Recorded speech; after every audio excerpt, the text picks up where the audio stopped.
bit into the financial health of each of the utilities. We're probably going to cover them all just kind of as a lump sum for the most part on a lot of these questions. So some of the questions we're going to try to answer are the revenues covering our expenses? So operations, maintenance, as well as capital and any debt service. What are the reserve levels? So what's our existing cash balance? Where are we planning on spending it? And how much of that is reserve?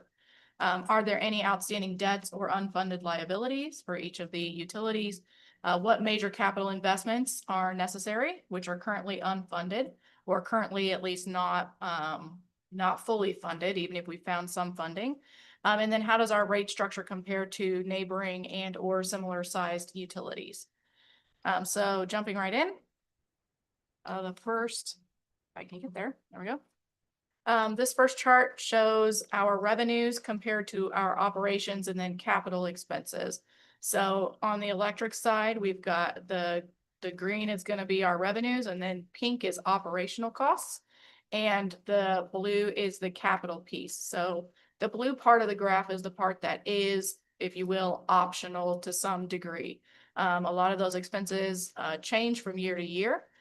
This particular graph shows our 2024 unaudited numbers. So this is pretty close to where we'll end the year for 2024. I just put unaudited so that everybody's aware that there may still be some changes. They should not be significant at this point though. So as you can see for most of the utilities, all of the utilities, I should say, the green bar is higher than the pink bar. So that's good news. We always want our revenues to at least cover the cost of operations and maintenance. But you really want for your green bar to also be able to cover all of your blue bar. So all of the necessary costs for capital. For our electric fund last year, we did a few significant projects. As I'm sure you guys remember, doing our 69 kV line was a fairly expensive project.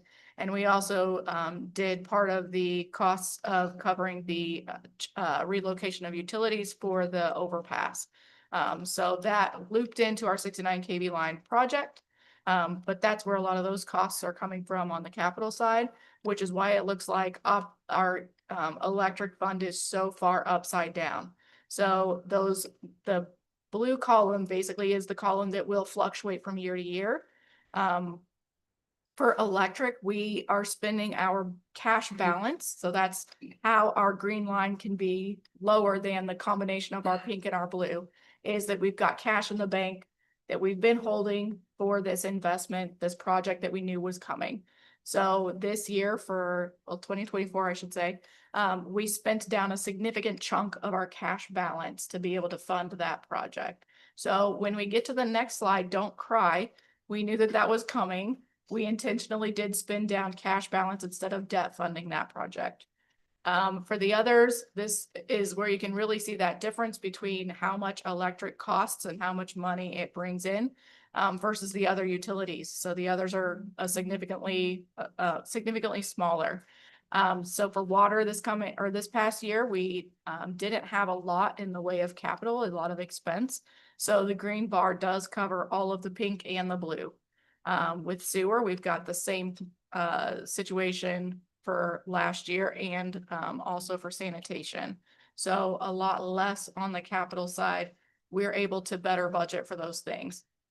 But when we talk about a sewer treatment plant that is $80 million, and we look at how much money we're bringing in, these are in the millions off on the left-hand side. So our sewer fund brings in less than $4 million total every year.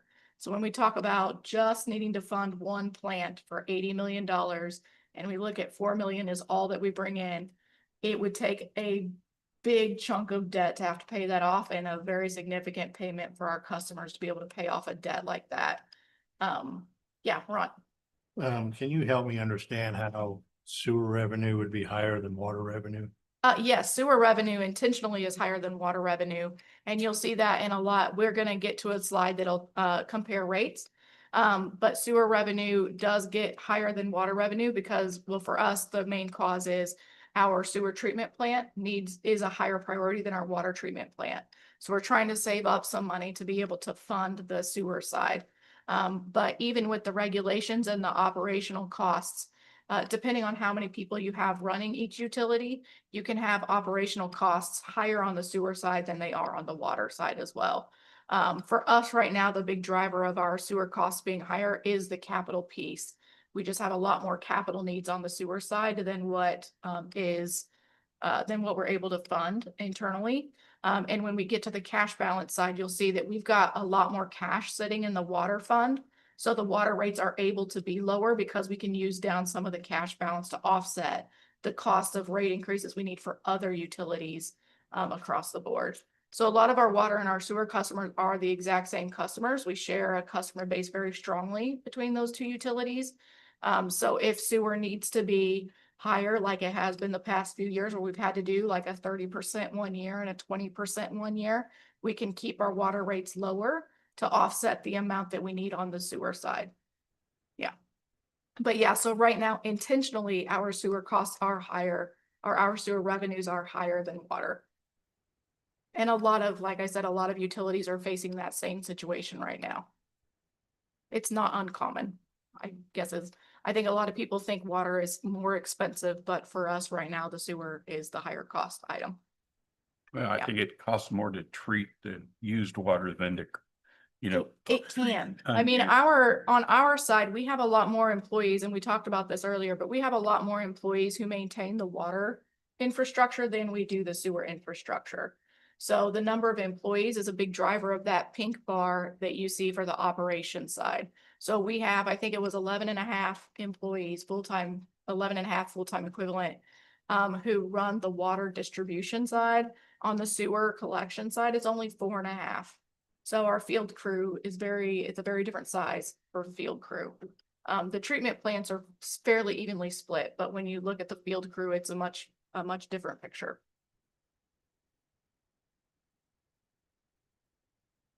All right, moving on. Got a question. Oh, yeah, Pink is revenue, right? operations. Operations. Yep. So the green will be the revenue, the money coming in. Okay, yeah. Yep. So does the operations include depreciation? We don't include depreciation as an expense in the budget for a utility. We include capital, so that's the blue piece. So when we are discussing our utilities, we do a lot more of the cash basis accounting, which doesn't account for depreciation because you have to pay the cash out at the moment that you're buying the utility. So when we look at our audited figures, that will have depreciation in it, but it will not have capital. So here I'm showing the budgeted side, which would be showing the capital piece, which is cash basis. Okay, because if you were to put in depreciation on that chart. If you were to put in depreciation depreciation, Way up. yes, but if you were to put in depreciation, you would take out capital because depreciation is the cost of your capital. It's just spread over a lot of years. So if we were to put depreciation on this chart, we would take the capital, the blue line, completely off. So this. Because they are the it's same for 1 extent. year, right? This is just 1 year.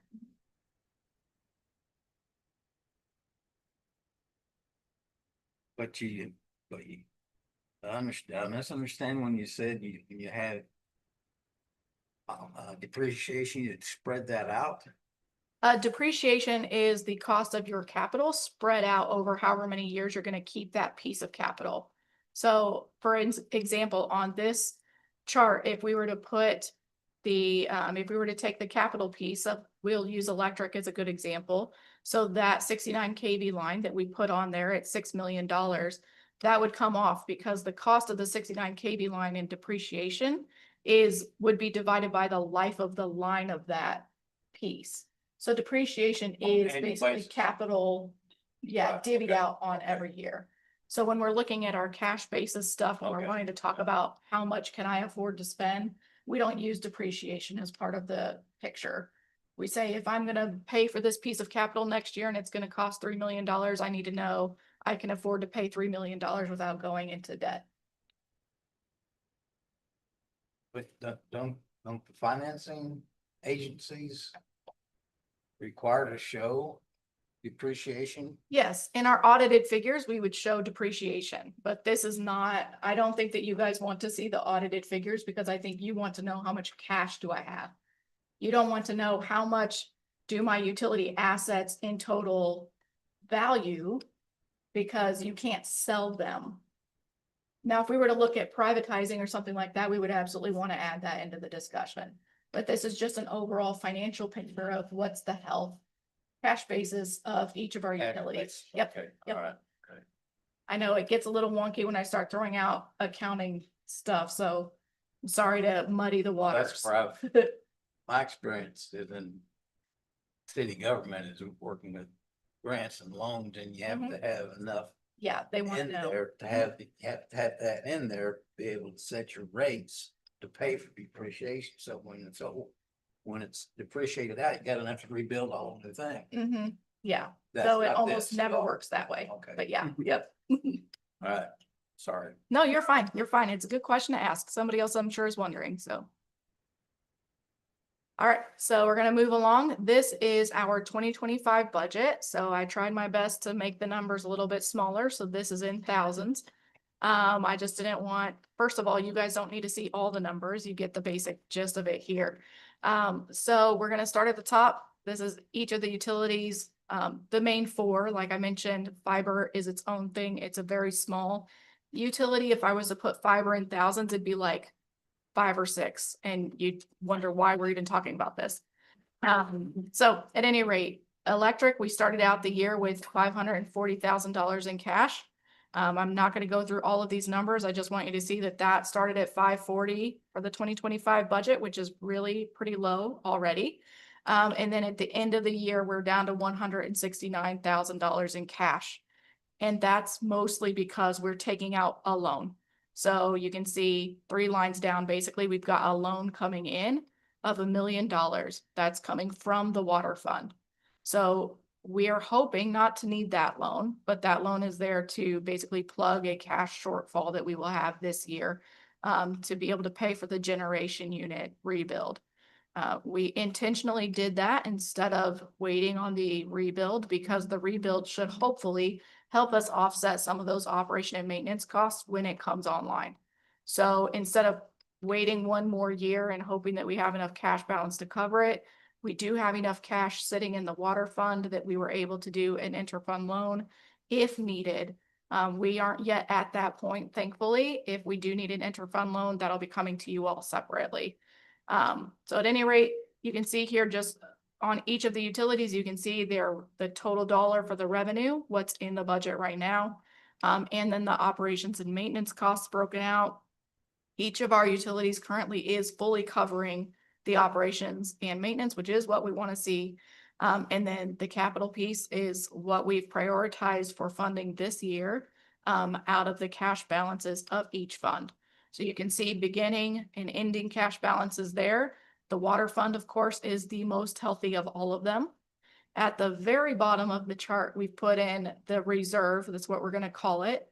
We do not have an official reserve policy for any of our utilities. So there is not a legal requirement for a reserve, but a best practice that many people use is 17% of your operations and maintenance, which is equivalent to 2 months of operations and maintenance. So you can see on our utilities, we only have 2 utilities who currently meet the 17%. Electric is way down there. So if we start talking about holding firm on our utility rates this year and not having any increases, we will want to take a look at our expenses for the next year and reprioritize where we're spending the money to make sure that we can make that work.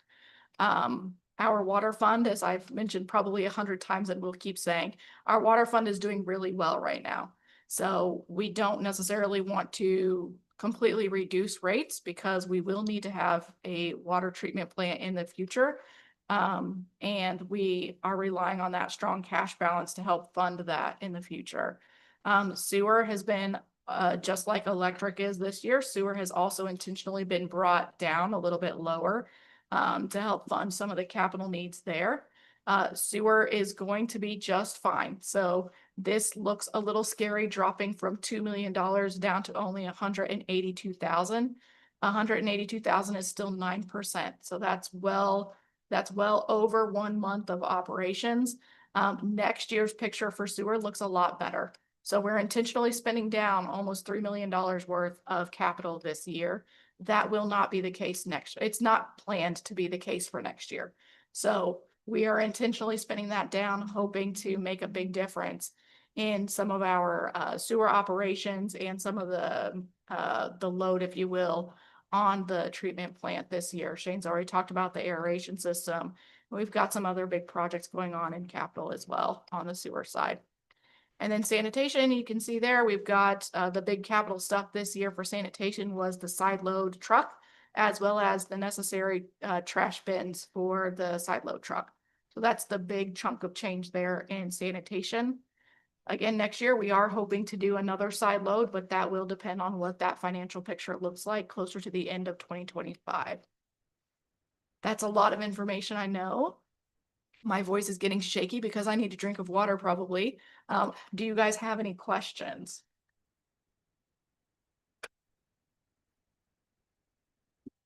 Okay. We got to the numbers part and everybody wants to go to sleep. I get it. All right, so here we're going to talk about our outstanding debt. Right now, the only debt that we have outstanding for any of our utilities is on the water fund side. This debt is scheduled to be paid off in 2030. We do not have a significant chunk that we pay every year. As you can tell, if you divide the 1.2 million by however many years that is until 2030, like 5 years, at 1% interest, it's not a big dollar amount. It's about $250,000 that we pay each year for this debt. So there is no set aside revenue on our bills to pay off the water debt. We pay it from just the general amount that we charge. Some of you will remember that last year we had a sewer utility debt that was paid off. That one did have its own set aside revenue. So on the utility bills, there was the surcharge. That's what it was called on the bill. That was to pay off the sewer debt.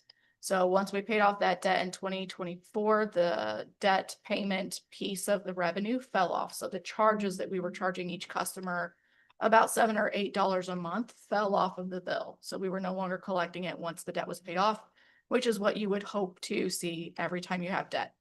And then we do not have any other debts. We have no unfunded liabilities either. Any questions on the debt piece? Oh, the debt is for the water treatment plant. I don't think I said that when I was talking, but that's what the water debt is for, was for the treatment plant.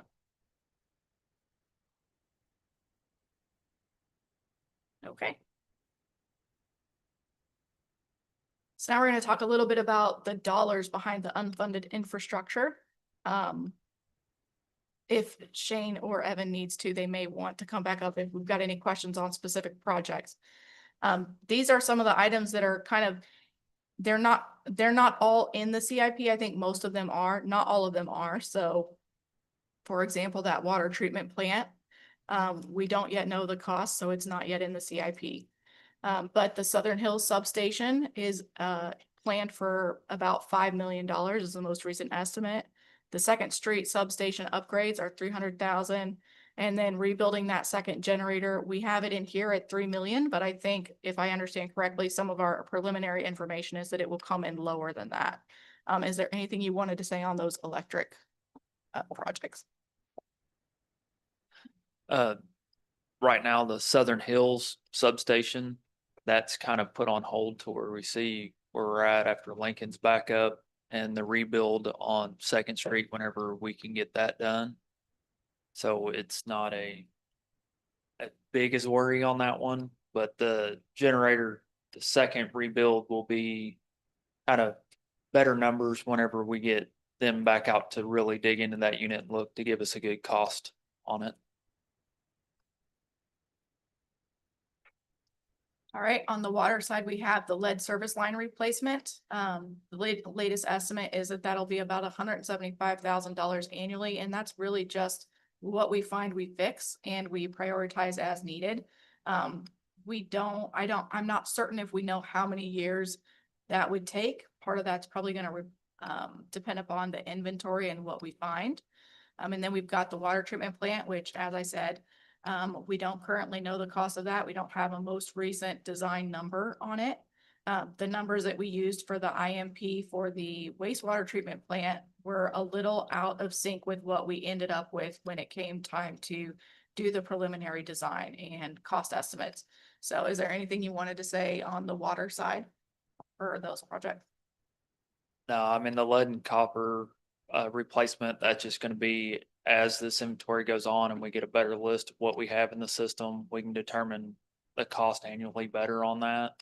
And then as we get to that timeline of the replacement with DNR, hopefully at that time there is funding available again that we can hopefully get part of. And the water treatment plant, we're hoping to prolong that a little bit longer with these booster stations and everything that we're doing, where we can kind of hopefully ease into that a little better. All right, before we go on, are there any questions from council on any of these projects or anything else that we don't have listed? Okay. All right, so moving along, we've got the sewer side of the house. We've got the wastewater treatment plant, as I have said a couple times now, the $80 million price tag.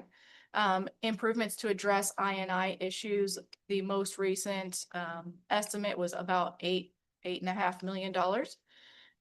That's just the issues that we currently know about. Of course, as a system ages and infrastructure changes, that number could go up or down just depending on what we find.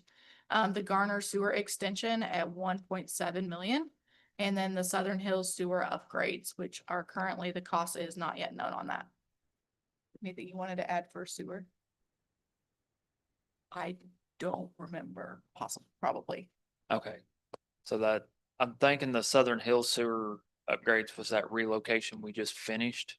So it actually came in well under what we thought it was going to, thanks to the newer contractors that came in. What did it, 300? It was under half the estimated cost, I think 300, awesome. like 60,000 or something like that by the time everything was done. I, we're kind of, like I said, we're gonna try to do kind of the same as the wastewater treatment plant and try to tackle this low hanging fruit first to see what we can accomplish there in-house. And then kind of move up to those bigger projects as we can. And then for sanitation, as we've already discussed a little bit, the sanitation, the transfer station building improvements, at $3.5 million. And then a second side load trash truck for about 400,000.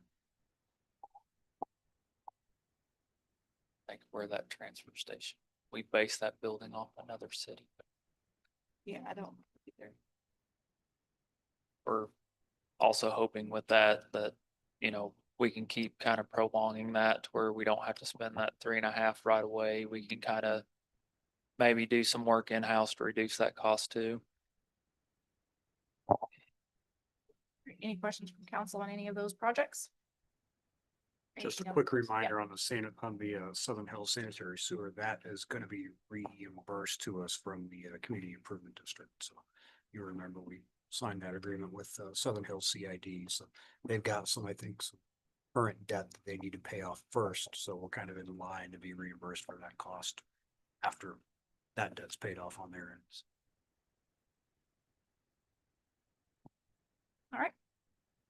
All right, now our favorite topic, utility rates. We're gonna go through a few slides here just to set kind of a baseline understanding for how the rates are set, when they're set, and kind of the logistics before we get into the details of how they compare. So utility rates, we start off with a recommendation from the previous year's 5-year plan. So each year we do a 5-year plan for each of the utilities individually. We want each of the utilities to be able to stand alone. We need their rates to match what is necessary for them to be able to stand alone and not be funded by taxpayer revenues. So this number is the number that is published in the budget every year. We do start with that number.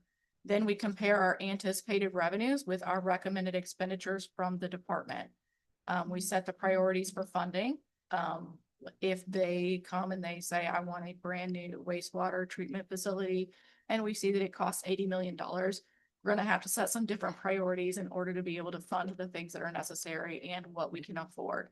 And so based off of these different data points, then we adjust the rates as necessary to be able to meet those expectations but also to create a 5-year plan that is financially sustainable. So each year, our utility rates are set for just 1 year by ordinance, but we do have a plan for what the next 5 years or the next 4 years after that could look like.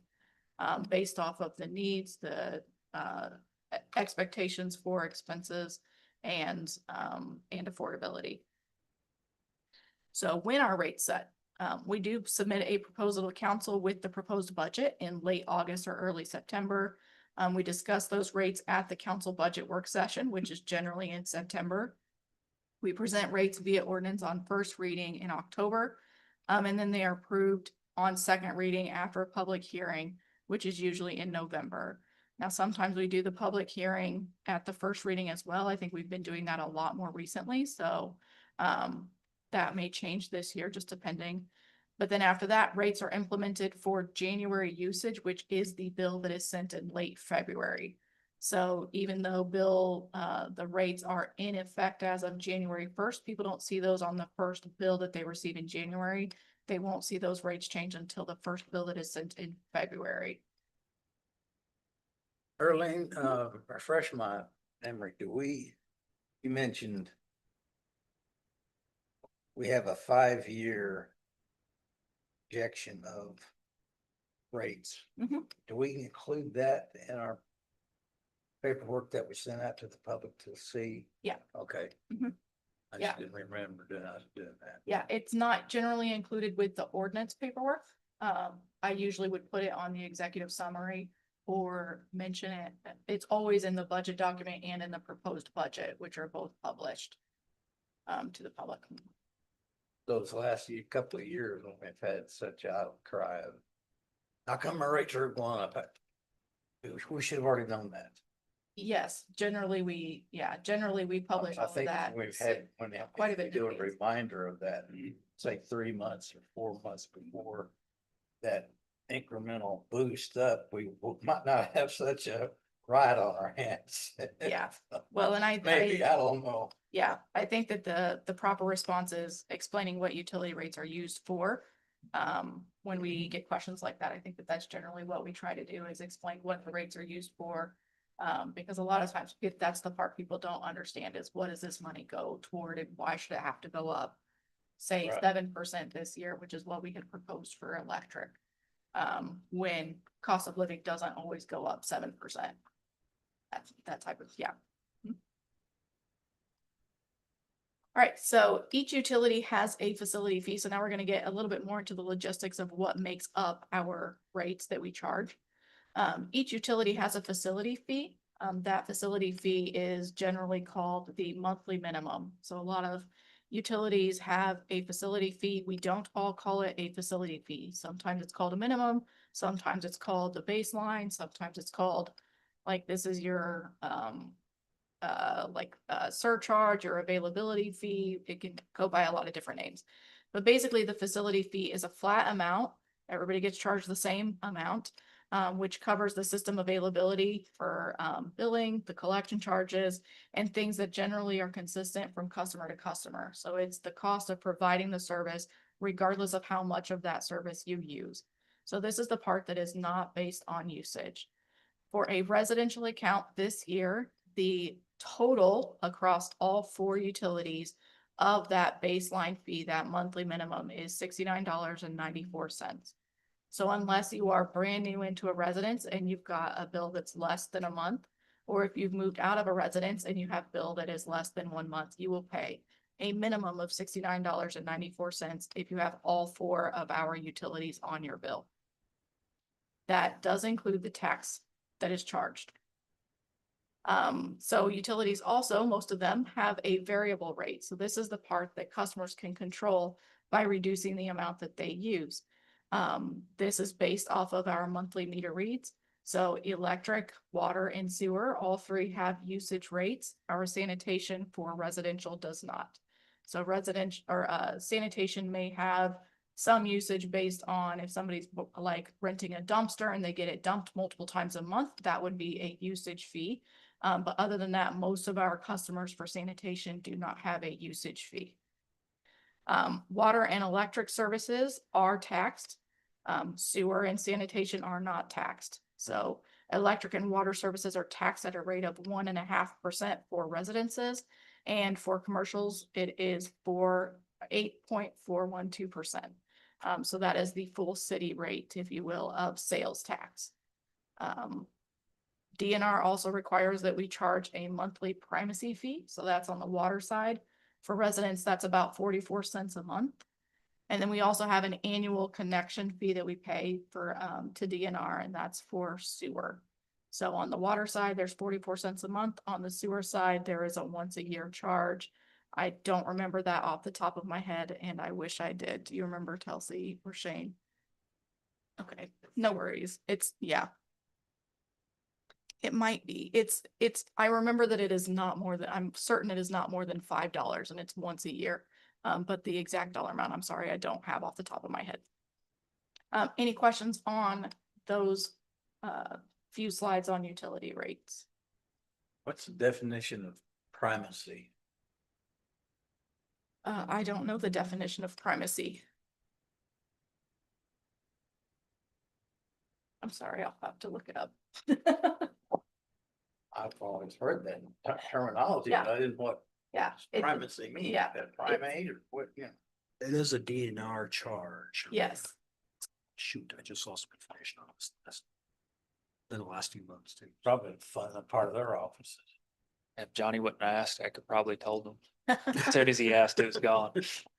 I'll look it up real quick. Yeah, I was gonna say, I think Kelly's. Yeah, can you? In the context of Missouri, the primacy fee is for water regulation is a user fee charged to the customers of the public water systems to fund the state's efforts to ensure safe drinking water. So it's the DNR's fee for ensuring that our regulations are being input correctly. Thank you, Telsey. It's a little less cloudy. Helps cover the cost of laboratory testing, inspection, and other regulatory functions that are provided. Perfect. Thank you, Sam. All right, so a lot of the time we get questions about whether or not utility rates are affordable. Utility rates, there is not one industry-wide benchmark for all utilities that is enforced by any type of regulatory environment at all. So, however, each of the utilities does have a commonly accepted, if you will, threshold for what would be a fair or an affordable amount to be charging for utilities. So electricity is 6% of the median household income. Water and sewer is combined, mind you, is 3 to 4.5% combined. So it's about 1.5% to 2% per each one. And then sanitation is 1 to 2% of the median household income. So you add all of those up and it's 10 to 12% of the median household income is expected to be spent on utilities. Now in the city of West Plains, these numbers are based off of the median household income in 2023, but the rates that I have used are current rates, so 2025 rates. So you probably already know this, but the median household income for 2025 is not currently measured. So I don't have that number. So we had to use most recent information available. But for our electric utility, if we go based off of 1,000 kilowatt hour usage, our electric utility is at 3.6% of median household income. Water and sewer combined is 1.9%. Sanitation is less than 1%. It's 0.4%. And that's a total for all utilities of 5.9% of median household income for West Plains. Any questions on this slide? This one's a lot to take in, so I'll give a minute. That chart there would be good to have in our public information for what houses expect to have, households are expected to pay. That might be a good, arguing point, but might be a good discussion point. I don't know. People have difficulty understanding that as well. All right, if there are no questions on that one, we'll move to the next. So we do often get this question, so I did want to at least touch on it. We often get the question about, what if I can't afford to pay my utility bills? What can you do for me? The city currently does not provide any assistance for the payment of utility bills. We don't currently have the staff to be able to do that. Plus, there is a local entity that already does a lot of this work, and they are really great at the job that they do. So whenever we have that question presented to us, we do often provide that customer with the necessary information to contact Ozark Action. We recommend, if they are part of a local church and they feel comfortable asking their church for assistance, that they do so. A lot of our local churches have the ability to pledge money on behalf of their constituents. The city also does allow payment plans for excessively high bills. Now, this is not simply, I used $600 of electricity and now I want to have to pay it off over the next 6 months. We don't allow that. So this would be mostly in the case of somebody who has a water leak and they can't afford to pay all of that cost at once. We do allow a payment plan, but they are really tight, because a payment plan is essentially us offering other people's money at 0% interest for another customer to be able to pay off the balance of utilities that they have used. So we do our best to be equitable and fair with our payment plans, and not to be overly generous, if you will, with payment plans. We also do provide, as I mentioned, partial forgiveness for costs. I don't actually know if I did mention this. We do provide partial forgiveness of costs when there is a water leak. So if somebody has a water leak, once it has been repaired and they can bring in receipts for that, or some type of documentation to prove that the leak has been repaired, we write off the cost of everything over the normal bill for the highest month that was impacted. So if the leak goes on for 5 or 6 months, it's only one of those months that they would get anything over the normal usage forgiven off of that bill. So it's an incentive for customers to get their leaks fixed as quickly as they can.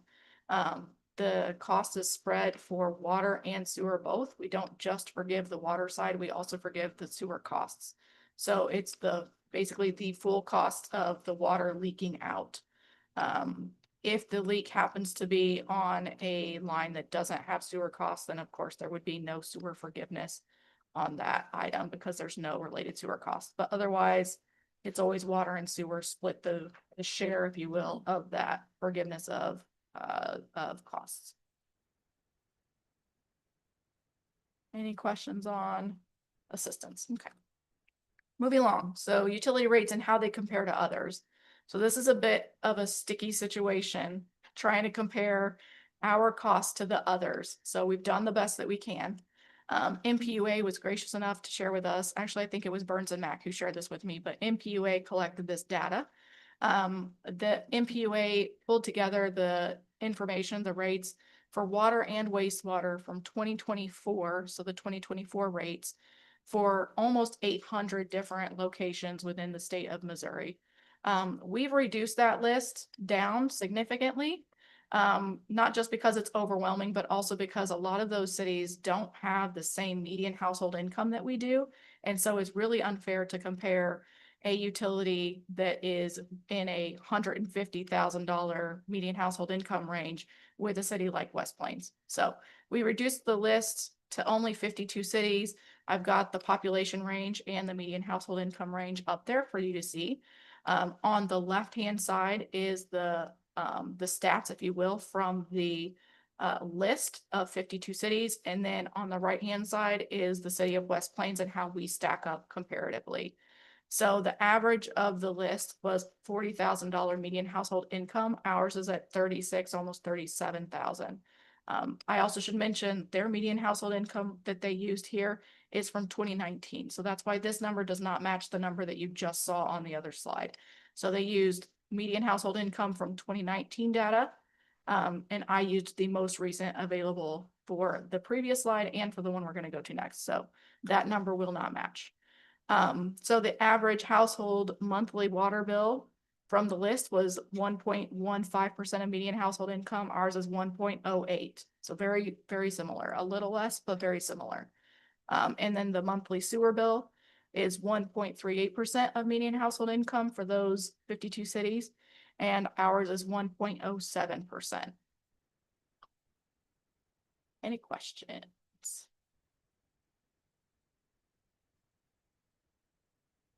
Okay. Next, we've got electric. So I did not get a chance to pull any data for sanitation, so I don't have a slide for that, but this is the electric side. I was hoping some entity like MPUA had created all of this for us so that I wouldn't have to do it myself, but they didn't, which is fine.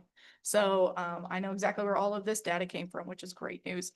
So comparing electric rates, I just want to be upfront about this, can be really difficult. It can be very complex.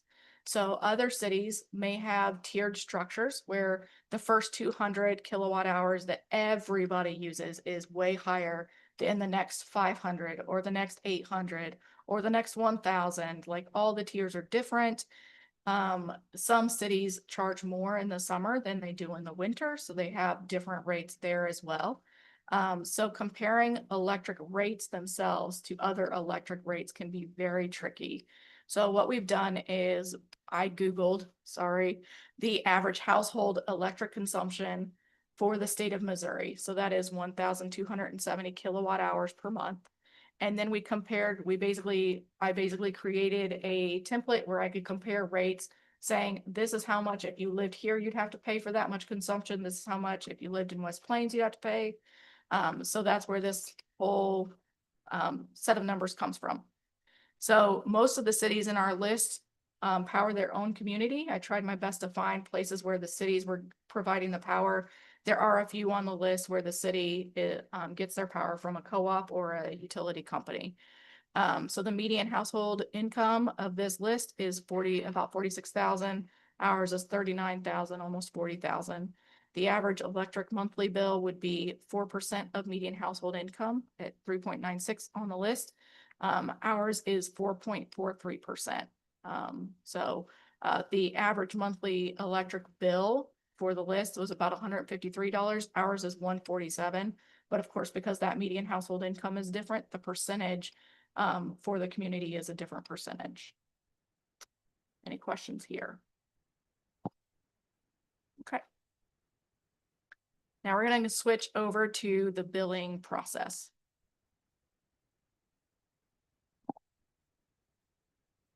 So we're going to walk through the basic timeline for billing. We've got, this probably looks weird because I've started in week 4, but I wanted to align this as much as I could with a month and what you would see within a month. So this is week 1 in the month. So the first week of the month, the second week of the month, et cetera, et cetera. So week 4 of our timeline, week 4 in a month is basically the beginning of our timeline for billing. So in the 4th week of the month, shortly after the bills are sent out, we export meter and customer data from BS&A to Tantalus. What this does is sync all of the data that we are going to be using for billing. So the meter number, the customer name, all of that stuff, syncing it between the billing system and the system that remotely reads all of our meters. Any meter that can be read remotely is read in Tantalus. Then we export the meter data from Tantalus over to Itron.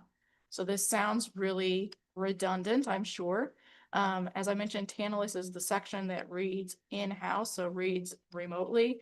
Itron is the system that allows us to gather those reads from the system as we're driving by. So that's the radio receiver, if you will, for any reads that didn't come in. So what we're doing here is taking all of the reads from Tantalus, all the meter data, and anything that doesn't have a read, then for Itron, it knows which meters we really need to get readings from and which ones we already have. Okay, so that's what this process does. And then after that, we begin the meter reading process, which is more of the manual reads. So driving by, walking up to it, getting a reading by looking at it, that type of meter reading. So the majority of our meter reads do come in remotely.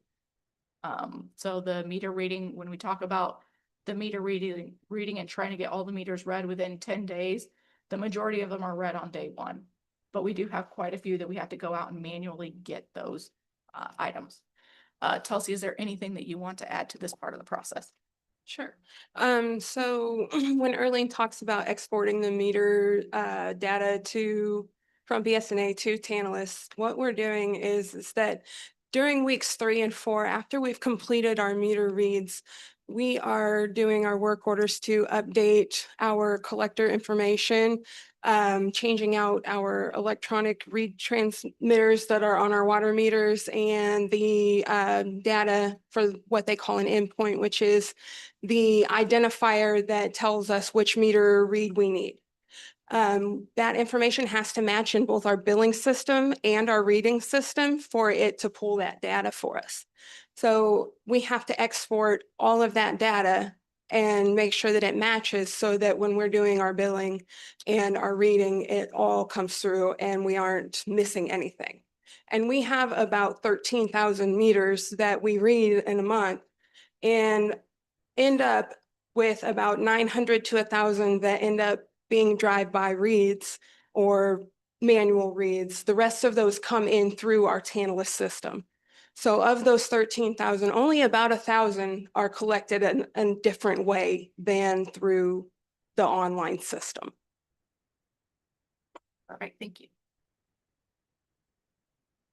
All right, any questions before I move on to the next stage of the process? Okay. All right, so in week 1 of the month, customers receive their paper bills. So this is all going to seem a little bit out of order. I'm trying to, now that I'm seeing it myself, I'm sorry. I should have prepared this a little bit differently. So in week 1, we're going to drop down to the third point here. So we import meter readings to BSNA. So this is part of it that we do ongoing as we're getting meter readings in. We're importing what we can into the billing system so that we can start analyzing those meter reads as they're received. So as we go through, we're analyzing, seeing what's coming in. Does it make sense? Is it reasonable for this customer? If we find anything that looks wonky, we'll submit a work order for rereadings. Then within the next week, week 2, we will jump down a little bit and we do more meter reads. We kind of try our best to wrap up the meter reading process as much as we can there, and continuing to analyze the results that are coming in, and then sending the crew back out to get any additional readings that we need, any clarification. If it looks like they accidentally swapped 2 numbers, like transpose numbers in a reading, we'll send them back out to the same location to get the reading again and just make sure it's accurate. Anything you wanted to add on the meter reading side before I jump to customer service? No, really that is our goal, is this by the end of that second week, the 10 business days, is to have all of the initial meter reads completed so that we are reading in a consistent time frame for billing. All right, I'm going to jump to the next slide, but we'll come back and touch on those points that I missed so far. All right, so after we collect all of those meter reads, it's time to finalize our billing. So the second bullet point down, we add our variable sanitation charges. So the guys that crew up at the sanitation facility, they send us a list of who they collect trash from. We have to manually add that to the bills. So currently there's not a great way for us to be able to put those charges on automatically. The system would just overwrite whatever the most recent thing was. So if you have multiple charges within a month, it doesn't tally them up, it overwrites them. So we manually add in those variable sanitation charges. We finalize our bill review. We send the bill file then off to InfoSend, which is the printed bills, and to Invoice Cloud, that's our online bills. So we send those files at the same time. This last, like that send bill files and all that, that's all done this exact same day. If we accidentally don't post the bills right away, people will see a discrepancy between the online system and the billing system. So every once in a while that does happen. You may have received calls about it. I know we get a few of them. But at any rate, that all those steps are done at the same time. In week 4, usually customers will receive their online bills. So we do our best to get the bill files sent out the 24th or 25th of the month. For printed bills, it takes an additional 3 days to get through the billing and the printing, the quality control, and then the mailing part of the process. We used to do that in-house when we had postcard bills, but now that we print over 7,000 bills a month, it's no longer feasible for us to get them done in-house within that kind of a time frame. So that's why we've outsourced that part. So in week 4, online bills are received. Sometimes paper bills are also received in week 4, but we can't guarantee it. And then at that point, that's where the meter reading part starts up again. So I'm gonna go back. Is there anything you wanted to add about billing before I switch back to customer service? I'm not sure if you're gonna touch Okay. on it at some point, but during the finalization of our billing review, we do have a bunch of steps that we take through that process where we are double checking for abnormal reads. Perhaps we have a meter that has read the same reading for several months in a row now.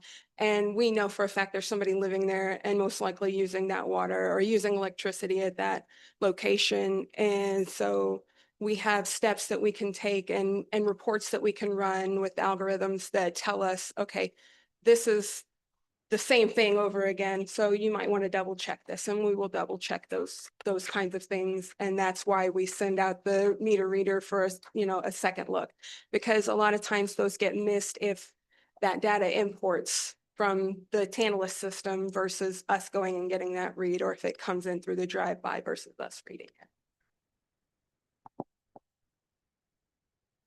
All right, so going back to the previous slide.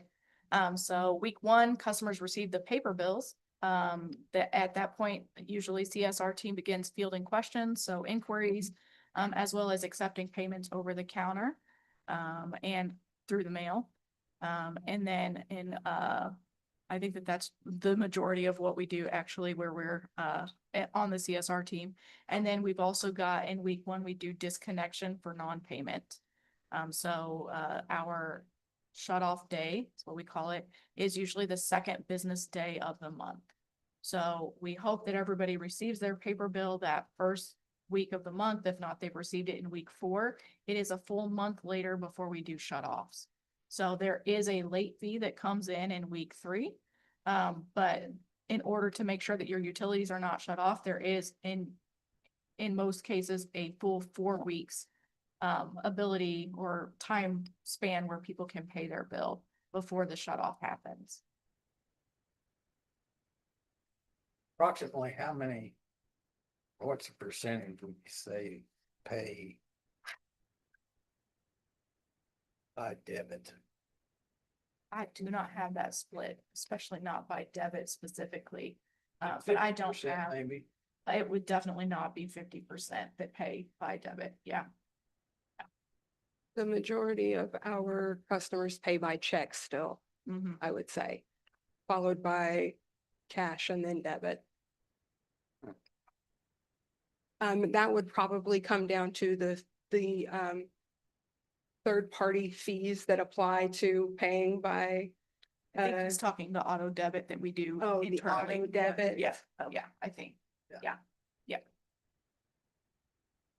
Yeah, and we can get that payment type or payment method breakdown split if you would like. It won't be difficult to do. I just don't have it off the top of my head. I would think more people take advantage of that. Yeah, I think the difficulty comes that it's like, I'm giving my literal bank account information to you. And so are you a trustworthy place for me to be storing that type of information? I personally don't give my bank account information to anybody if I can help it. And I don't care if it's free. But that's me. That's an accountant personality. There are other accountants, I'm sure, who are like, that's the safest thing to do, but that's just All me. for your industry, do you? I know, they're brave, very brave. But yeah, and as I mentioned, late notices are sent during week 3. Late notices are generally the 17th of the month. Of course, with holidays and weekends, sometimes we've got to change that date, but generally the 17th is the day that bills become late. So we send notices out on the 18th after the fee has been applied, and we run those. Late notices are sent in-house. So we do all of that work. We print them and mail them in-house. We have anywhere from 600 to 800 late notices that we do in a month. It just depends on the time of year, how many late notices we send. But it's a significant chunk of our population pays late. for their utilities. Anything that you wanted to add on the customer service side?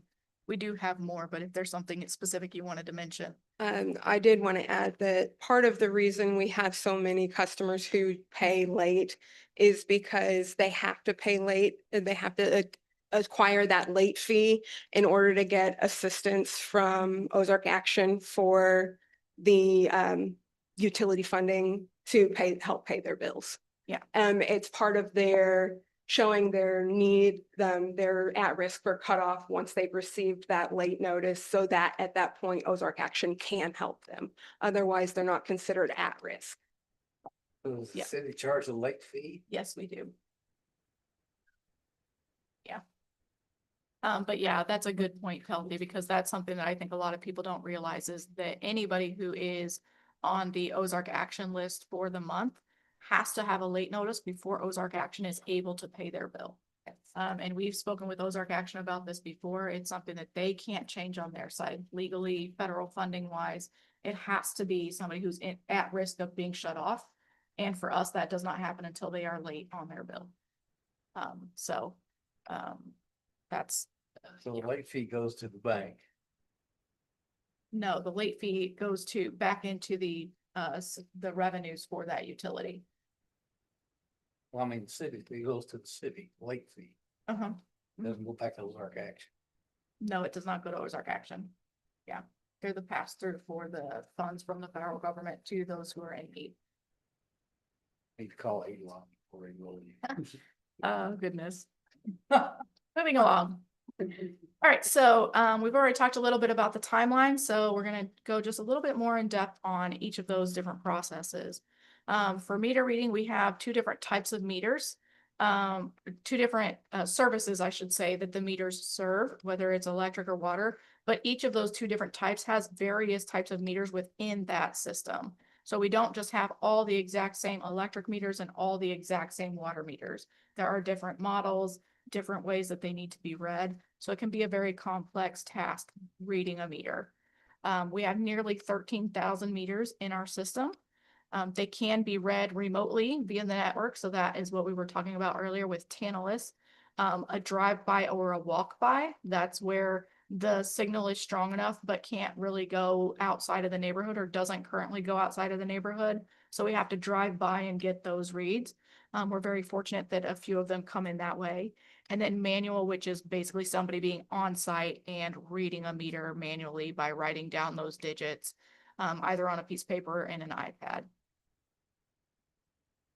Common issues that we have with meter reading are misreads, equipment failure. Of course, if the meter won't read into the remote reading software like it normally does, or access problems. So sometimes people have gated off a meter, or there's other issues where maybe a meter has been buried and we've got to dig it back up so we can read it. We've got issues like that happen every once in a while. And then on our side, we have tried some error resolution. So usually it's a reread. Usually we have to go out and reread the meter manually, make sure that it says what we think it should be saying. ERT splicing, which is something Telsey can go a little bit more in depth on perhaps. This is a newer thing that we're doing to resolve ERTs. Those are those radio transmitters that I know we love ERTs. So those radio transmitters, sometimes all they need is some wires spliced together. Telsey is the one who I believe discovered this cute phenomena, if you will. Do you want to talk about very briefly the splicing? Sure. So I found this little wire in the back of the meter reading truck when we were cleaning it out and starting our new meter reader. And I was wondering what it was used for. And I was like, did some discussion, had some discussions and looking into it and found out it was just to replace the wire itself. There is a wire that connects between our radio transmitter for the water meter and the water meter itself that transfers that data to us. 9 times out of 10, that wire is the reason that we have our electronic equipment failure. That to replace that wire is $15 per wire. To replace a 3/4 inch meter is $150. To replace a ERT is closer to $200, I believe. I found that it takes a little bit of time, possibly as much time as changing the meter out itself, but for a fraction of the cost. And all it is that you're cutting the old wire out as long as you have enough wire between the meter and the device, and putting the new wire on and attaching the ERT back to the meter. So far I've had some pretty good success with splicing on new wire to replace that and avoiding having to replace $150 meter instead of changing the whole thing out, just replacing that wire. Is this ERT connected on one end and just loose on the other? So it connects down into the meter itself by a solid line into the meter, and then there's a little cap that connects to the ERT itself. And that capped off piece, that wire itself is where usually what happens is people get in there, they're curious, they want to look. When we are reading them, things like that, people can be a little bit rough with them. They pull that wire too hard, the connection breaks, things like that. So then we have that disconnect. The battery life, I believe, is 10 years, something like that on an ERT, 20 on an ERT. So if that piece gets broken, that battery life lasts 20 years. Whatever the previous read on that meter was is still sitting in that little box and sending that read to us over and over and over again. Even though it's not connected, because that was the last time it read anything from that meter. So when that gets removed and disconnected and separated, then it's still reading and we don't know any different unless we notice that trend that it's coming in the same or that there's something off. Sometimes if it does come in through our through our panelist system, it can throw what we call a tamper, which is an alarm that says that there's possibly a broken wire or something. This read is coming in the same, but we can replace that wire essentially and avoid that extra expenditure. So what's the little plastic thing on top of the meter box lid? That is what holds that little gray box that's the ERT. So that's just a little cap that holds that up, because if it falls down into the bottom, it significantly reduces the range to which that radio transmission occurs. And we have to get closer to it or even lift the lid off to be able to transmit So that if radio. that's disconnected from your lid and the wire falls down, the ERT falls down inside there, your reading capacity is Very, very Way reduced, greatly reduced. Those lids, those caps, they're just plastic. So if people run over them with their lawnmower and things like that, they can break very easily. There are other ways that we're kind of looking into affixing those to where they can be closer to the lid without sitting up into the lid, or even keeping them onto the lid a little better with like zip ties and things like that, to where if there's just a little clip or something on them that might break off, they fall down to the bottom, things like that happen, and a couple cent fix that could keep us from having to spend minutes to, yeah, getting out of the truck, check. to go and check, and speeding up our process and taking a couple of extra seconds Always wondered when what we're there to fix the problem. Well, I don't need to be cutting that wire off any shorter. Please don't. All right, so on, back to error resolution, so we've got ERT splicing. Sometimes the ERT splicing doesn't work, so sometimes we try it, and that's actually not the issue. That's not the reason it wasn't reading. So in some cases, we do still need to replace the meter, so we'll have to send a technician out to do that.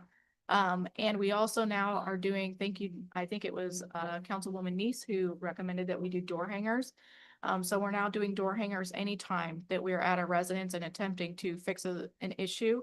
Or even possibly have fixed an issue, but we weren't able to get in touch with the person who's at that residence. So we're leaving door hangers now, just to let them know we were there.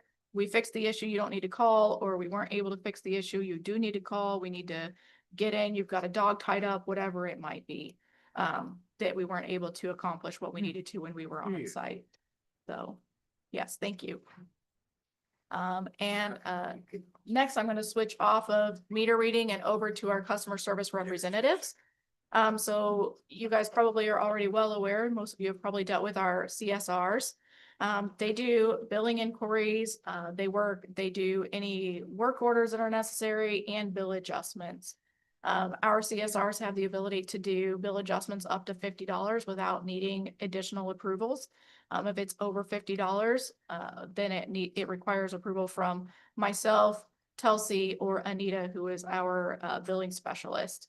So customer service representatives are generally our first point of contact with a customer who is new and our last point of contact with a customer who needs to terminate services. So that's, they do a lot of those first front end side as well as the back end of trying to make sure people get their bills paid and all of that is processed timely. Our CSRs also do all the mail delivery and processing for the city, not just utilities, but for other departments here at City Hall. They also receive and post payments for, of course, utilities, the biggest part, but also for other departments here at City Hall. So they are quite busy all the time doing a lot of different tasks.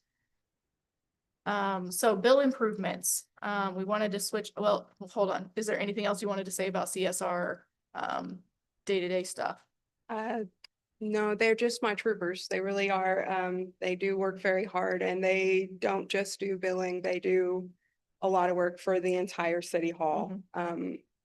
They deserve a lot of appreciation, so. I've gotten some good comments from people as far as positive interactions with them. That's good to hear. Thank you. All right, moving on. We wanted to talk just a little bit very briefly about some of the billing improvements that we're working on for the for hopefully the short term.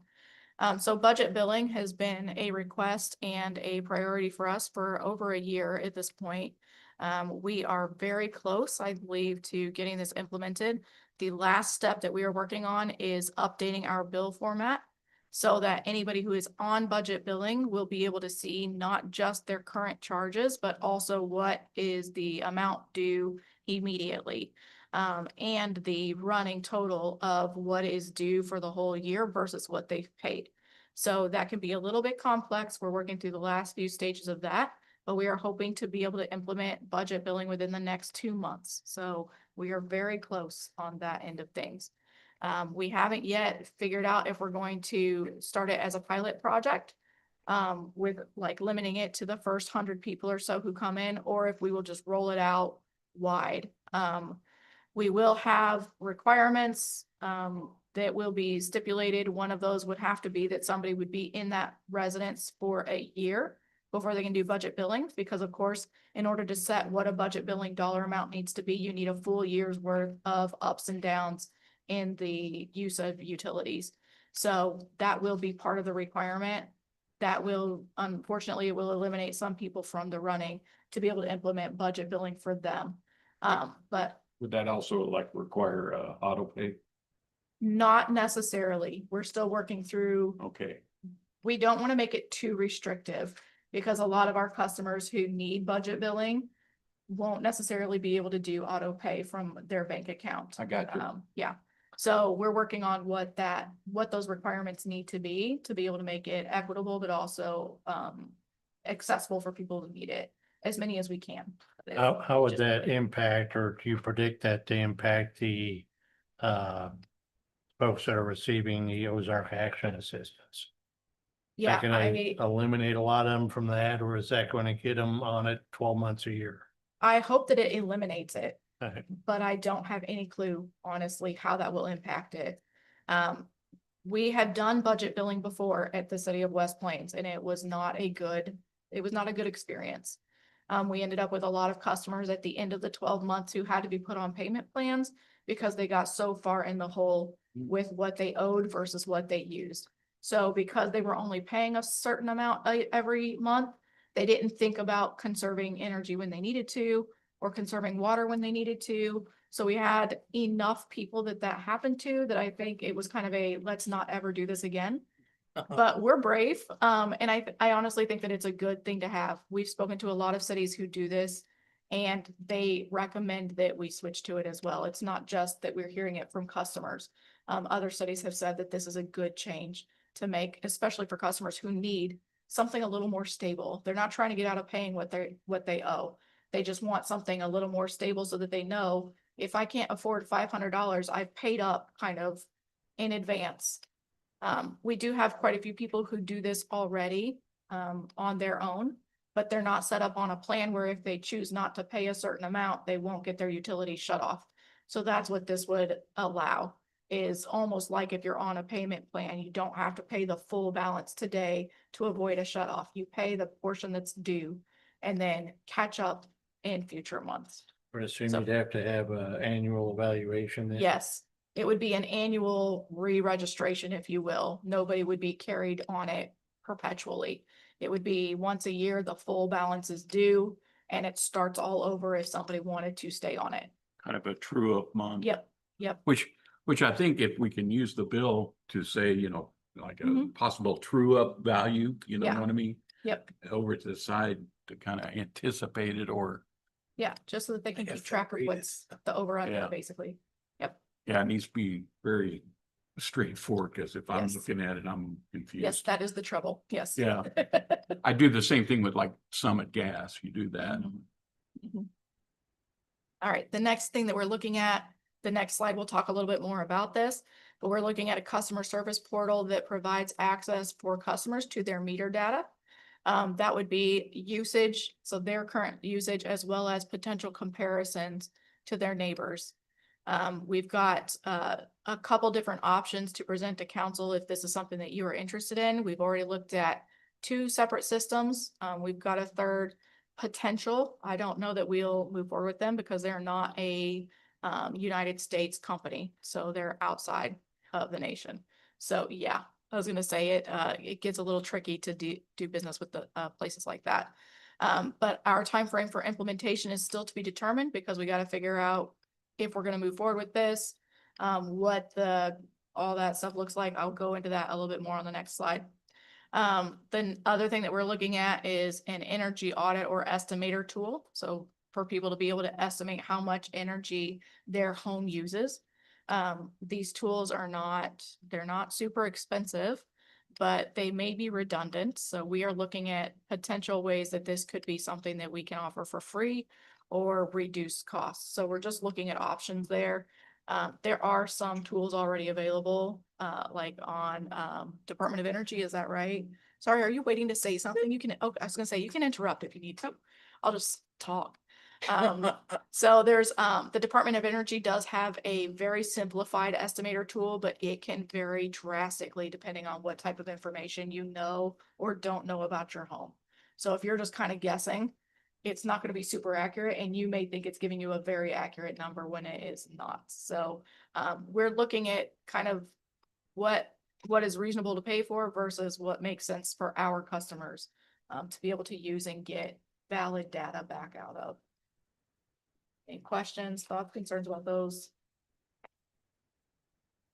All right, so the customer service portal, I wanted to spend a little bit more time talking about this because you'll see that bottom bullet point is expensive. So I wanted to spend just a little time talking about this. So in a lot of the conversations we've had about utility billing recently, a lot of customers think that if they were able to see the meter usage data that we can see on our side, it would help them significantly understand what day that they're using energy, what hour is the most expensive for them, and really try to narrow down what the cause of their energy usage in their house is. Same goes for water. I may talk a lot about energy because it's the expensive part, but the water is the exact same. So we've been looking at customer service portals that would provide the meter usage data that we have in-house. So this would only be for meters that are reading remotely. Of course, this would not be for any meters that we have to go out and get a reading on. But as Telsey mentioned, that is the majority of our meters. So for most of our customers, this would be very helpful. This customer service portal, both of the options that we've looked at, do compare to weather trends. So the temperature as well as the precipitation, but which of course can drastically impact how much water you're using in the summer. And then it does a comparison of prior months and prior years.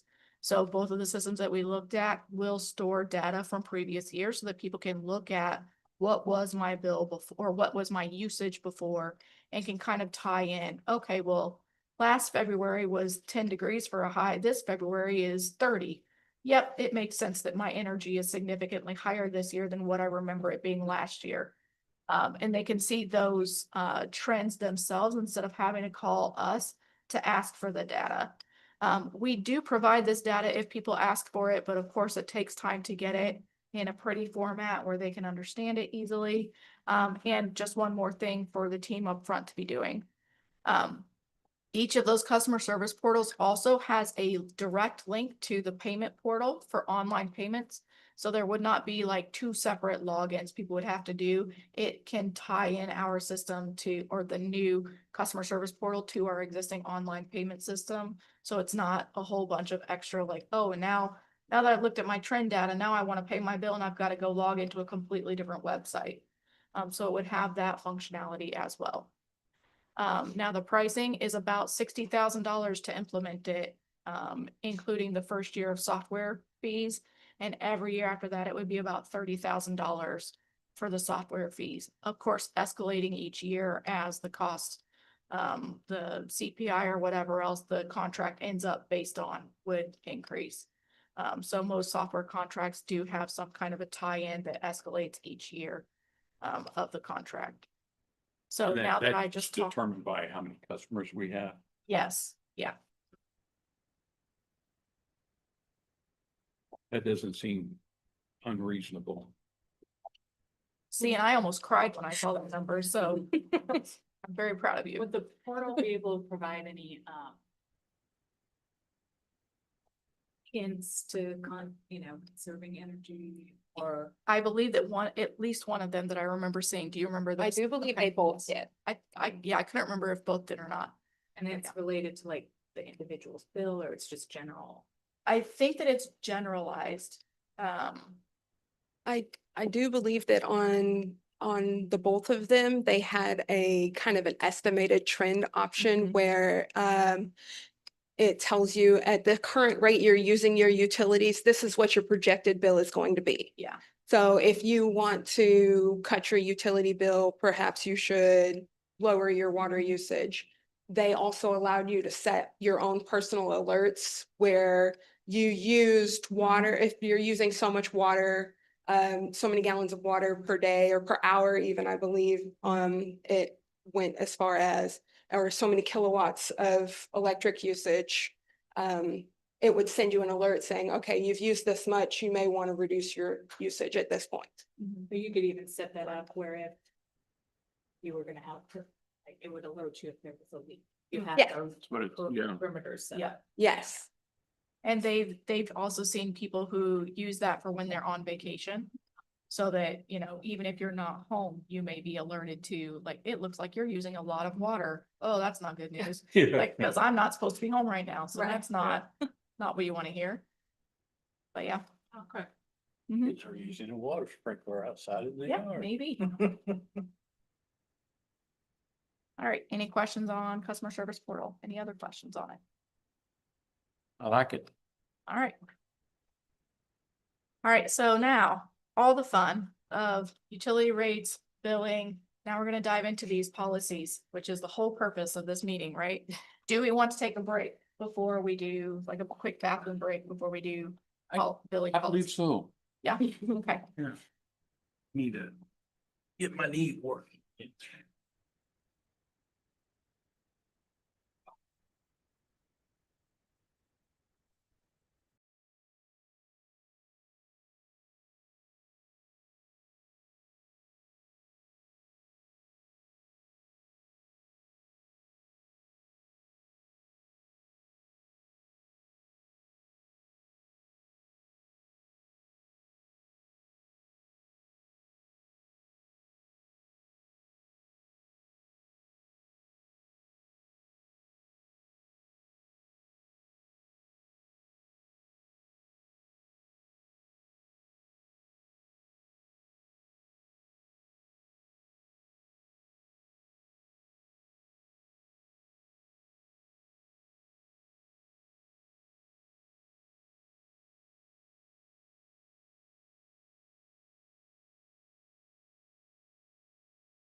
I know.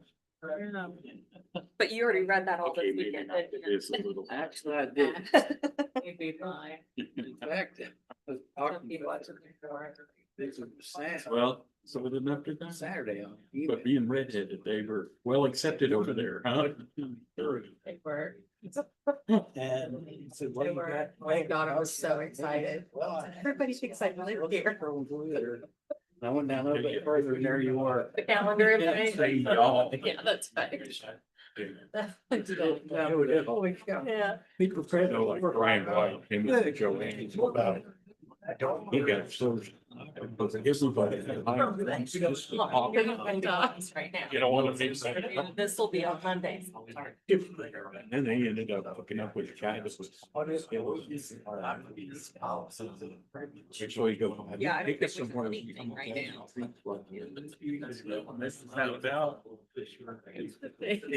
Yeah, and then they got nervous because he was wanting to take them somewhere out in the country. Maybe one year. They ended up on some list. Yeah. Yeah, every year. Just say face it. I didn't know, you know, you know, some unrest there. And stuff. I don't know if you realize the English matter.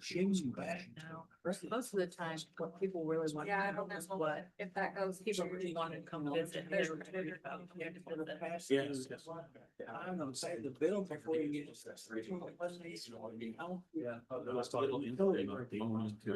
No, it isn't even that, they're just more like, are they gonna be talking about age, because think of like, it bothers me more than it bothers. Because I would be. Yeah. I would question being very upset. We're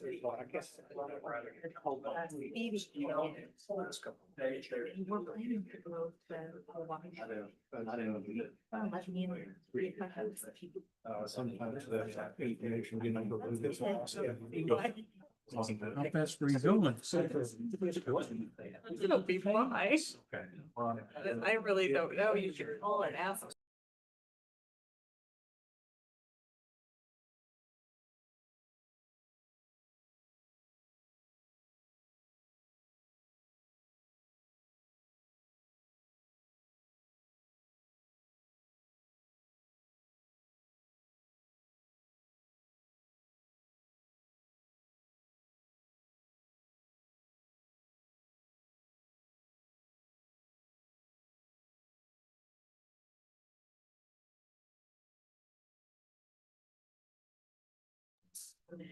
All right, so we're going to move on to the utility billing portion. So this is the last portion of the meeting. And kind of the reason that we're here is to discuss the policies. So just give a little bit of background. We currently don't have any written policies other than the guidance that's provided by city code and charter. A lot of our policies are kind of based on prior precedent and what we've done in the past. A lot of that is stuff that we've been doing for many years, but there is not one firm council approved set of policies. So that's what we're attempting to do here. Most of the items in this policy do align with our current practice. So very little of what's in this written policy is something different from what we're currently doing. Changes to the current practice are going to be outlined within the next few slides. And then, of course, I've got a slide closer to the end for any other items that you guys want to touch on. The policies that are on the agenda for council approval on first reading June 16th. And of course, if they pass on June 16th, then we will move to second reading in July and they will become official after that point. Unless there is a section or a portion that council wants to change, what we're looking at tonight will be on the agenda. Anything that you guys do want to change, we will incorporate before first reading if at all possible. All right, so I'm sorry if the print on these is just a little bit small. That's a lot of information I'm trying to get into one little bucket here. So first, we're going to talk about the deposit. This is what is required for opening a new billing account. We require a deposit which can be transferred from an existing account if the customer is an existing customer, especially if their other account is in good standing and fully paid. Deposit amounts currently are based on the type of account, so whether it's residential or commercial, and the type of utility being provided. So if only water is being provided, then the amount of the deposit is different than if they've got water, sewer, trash, electric. The deposit, oh, goes, I was gonna say, the only question I think I've got on the deposit was, I had a commercial person. And I think we were trying to require them like 3 or 4 different deposits for different things when, with one deposit for one, and that was, I think, for big. Trash receptacles, okay, mhm, and, one deposit should have covered them all, yeah. Okay. Yeah, Okay, and that I was think just- some of our deposits are piecemeal because not every business would have that, yeah, like all those different services as well. okay, Yeah, sorry, nope. you you're were on fine. a roll too. No, it's fine. No, it's perfectly fine. So the deposit currently does not vary based on any prior account status. But any prior accounts do have to be paid in full before a new service can be provided. So we don't necessarily say, oh, you've got 3 different accounts that you basically ran out on the bill or that you didn't pay. So your deposit for this one is considered a higher risk. So your deposit here is going to be a little bit higher than it would for somebody who left and paid all of their bills before they left their prior place. So our change to our proposed policy would be that a deposit would be slightly higher for a renter versus a landowner, and that it would be higher for customers with a poor credit history than those who have good credit history with the city. Now, to note, this is not going to go into effect right away because we will want to discuss with you what a deposit, what makes sense for those types of deposits. And the deposits will be discussed during our city fee schedule discussion, because that's where deposits are currently, what would you call it, approved. So all of our deposits are currently listed on the city fee schedule, which we will be discussing during budget this year.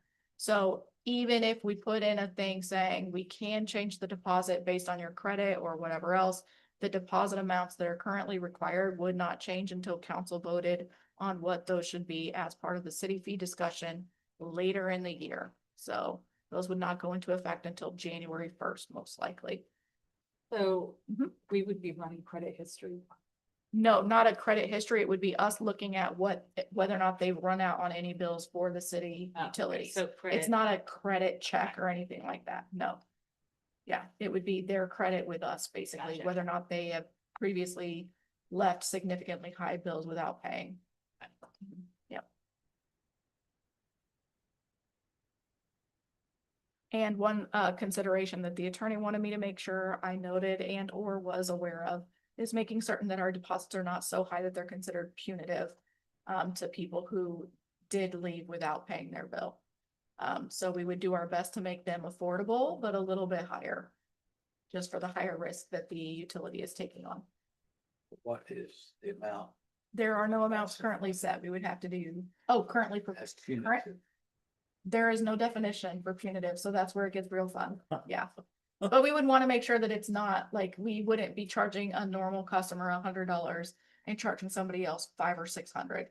That would be considered significantly higher in punitive in nature. So we would want to make it something that's, first of all, that's affordable when you're starting your utility services.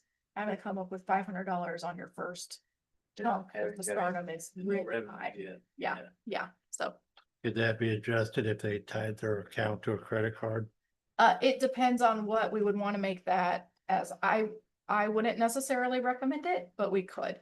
Because if somebody ties it into a credit card, they can stop that at any point. Like literally day 2 of their account history. So it would be a little more difficult to manage. Probably couldn't get a credit card anyhow. Yeah, probably not. Okay. All right.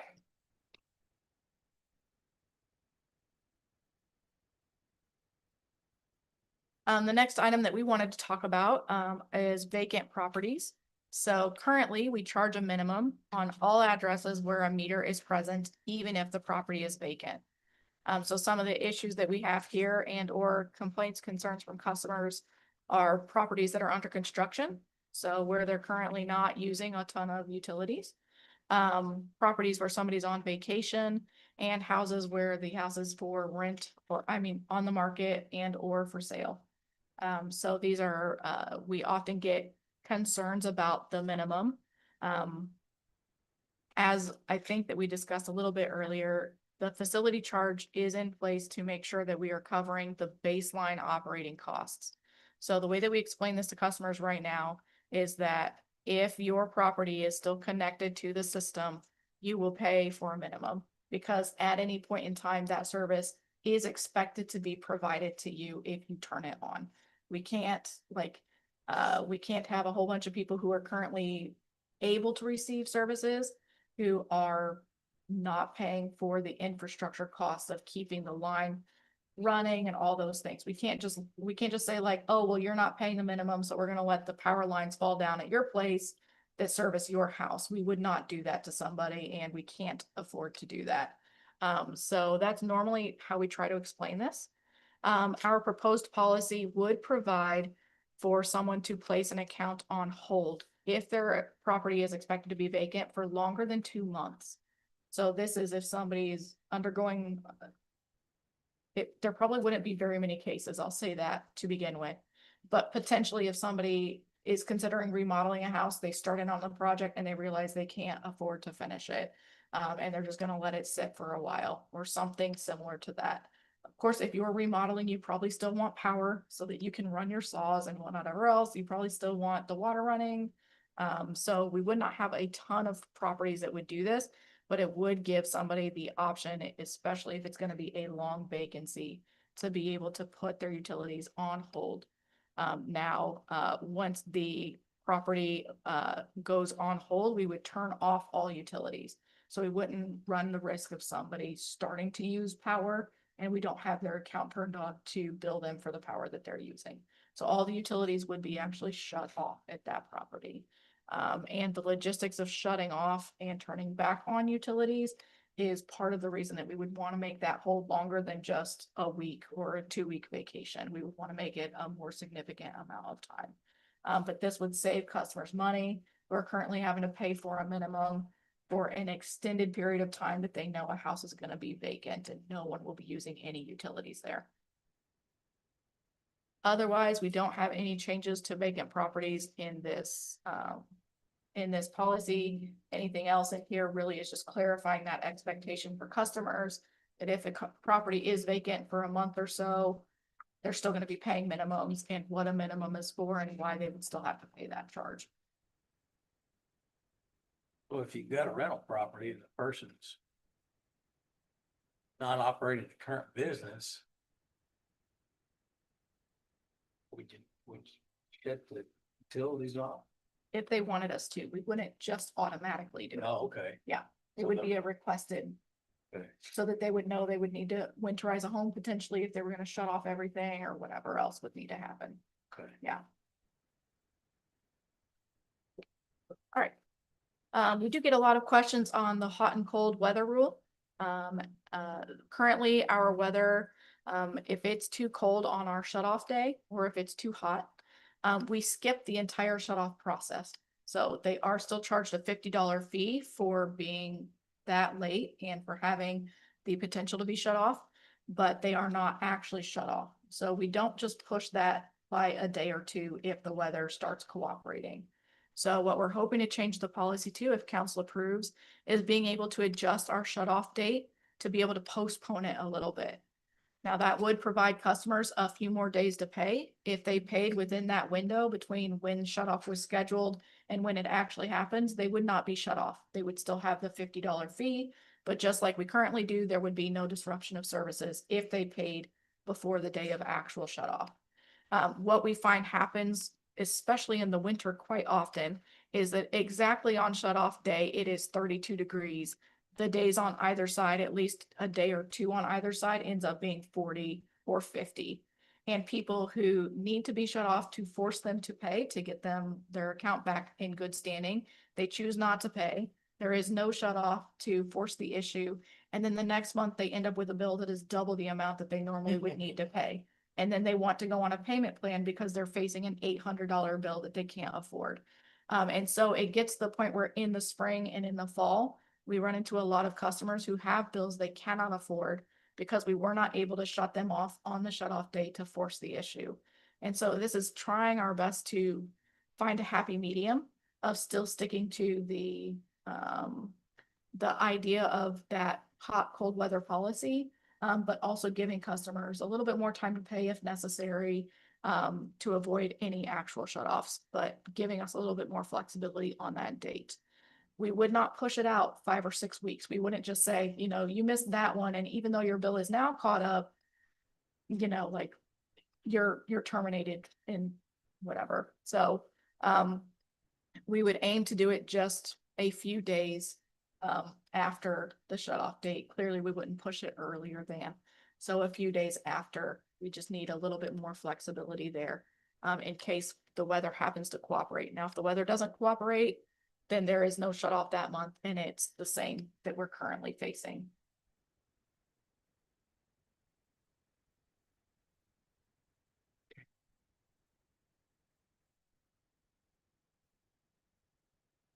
All right, next we've got water leak adjustments. Sorry, I need to share my screen real fast. Apparently I unshared at some point, so sorry.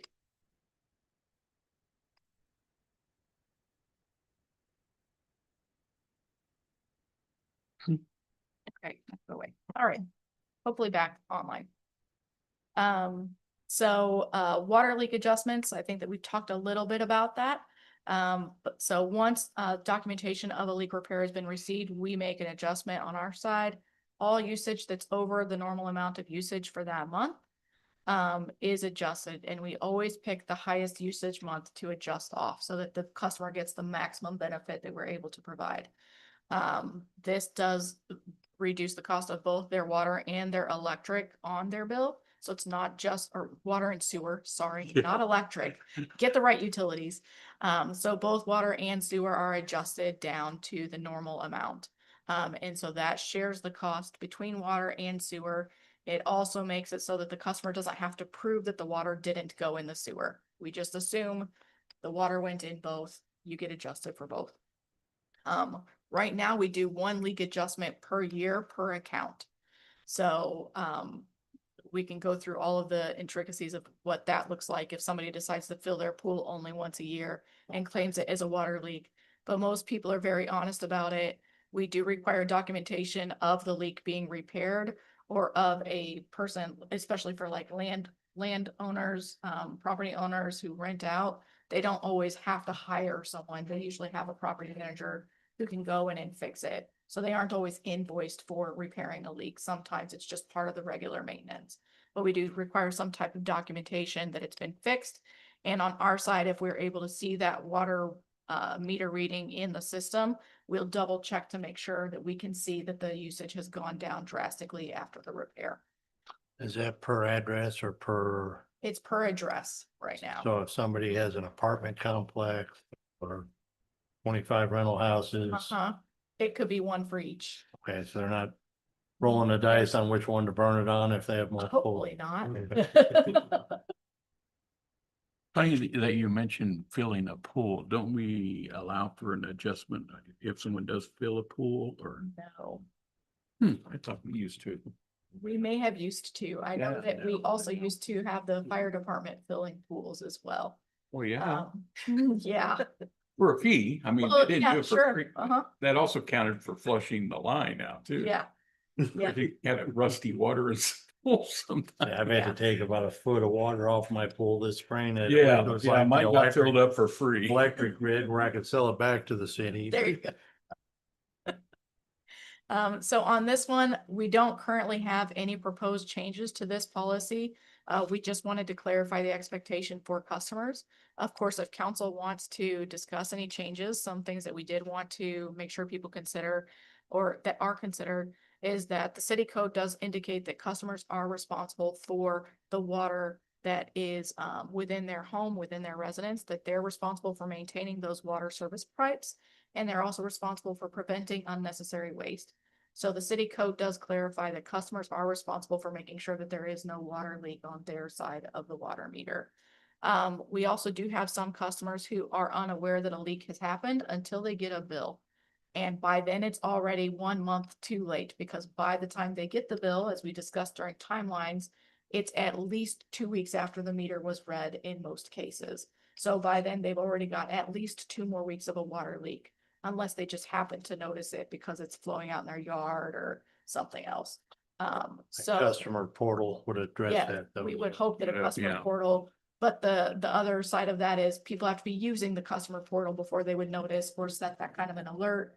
So we will still have customers, even after the customer portal, who don't know that they've got a water leak until they get their bill. So that's the other thing, that if we're gonna discuss any changes to the water leak policy, we just wanted to make sure that you're aware of both of those things. That's two different sides of the coin, basically, for the impact to customers. Okay. So water leak for tenants. This is one thing that will be changing, or that we are proposing to change, I should say. So currently, water leaks are the sole responsibility of the customer. So the person who is, usually it's the tenant by that point, the person who has signed up for utility services and is using that service. So as of right now, we don't have any responsibility that falls on the property owner whenever there's a water leak at a residence, if it's being rented out. State law does allow us to hold property owners responsible for water and sewer charges for a tenant. So the property owner would be responsible for all of those charges. As far as we're concerned, if the tenant signs up for the utilities and they're the one using it, we would charge them first. We would not automatically start charging all landowners. Where this comes into play for us more so is when there's a water leak and a tenant moves out because they cannot get good service as far as getting that water leak repaired. Usually tenants don't have the option to just go fix it themselves and bill their landlord for the cost of that expense. So currently, the way that we're experiencing it, some customers are having issues getting their landlord to fix water leaks in a timely manner. And the customer is fronting that entire cost, because not fronting, they're footing that entire cost because it's their bill for the usage.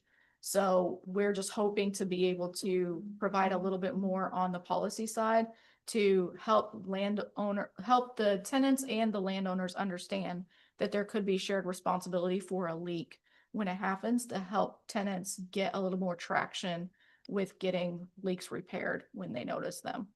We will still, of course, have the issue of people not noticing water leaks right away and that type of thing.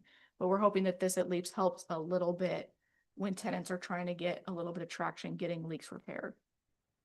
Any questions on this one, since it's a bit of a change? You said the initial bill will go to the tenant, correct? All the bills would still go to the tenant. Right, It's just that if the tenant ends up having to move out because they can't afford the Right. bill, right. then we would be able to address the situation with the landowners or the property owner as well. I can also see where a tenant potentially is like, well, I found out there was a leak. I notified my landlord. Here's the email that I emailed. Still 6 weeks later, Yeah, the leak Mhm. was still there. I've done my part because I can't, have a plumber come in and do it because it's not my property. correct. Yeah, I get that. What's the next step? That was Well, my the owner. thoughts on that. Yep. Well, if a tenant owns, or if a tenant knows that there's a leak and doesn't contact the owner, who's responsible for the leak getting fixed? Well, technically the leak, if it is part of it would probably depend on how their contract is worded, but for most places that you're renting, any type of maintenance like that is the responsibility of the landlord.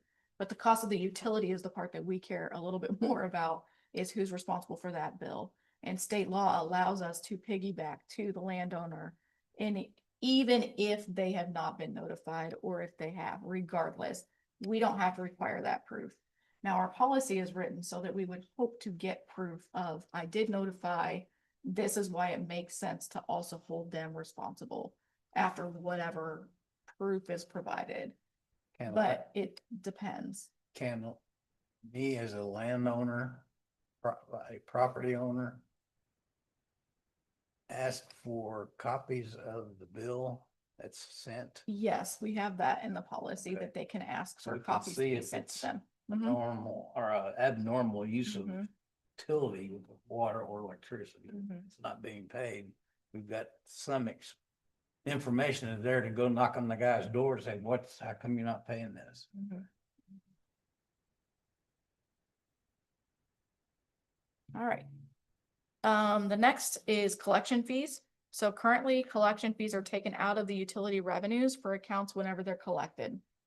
So to give us an easy example, let's say we send somebody to collections for $100 worth of unpaid utilities.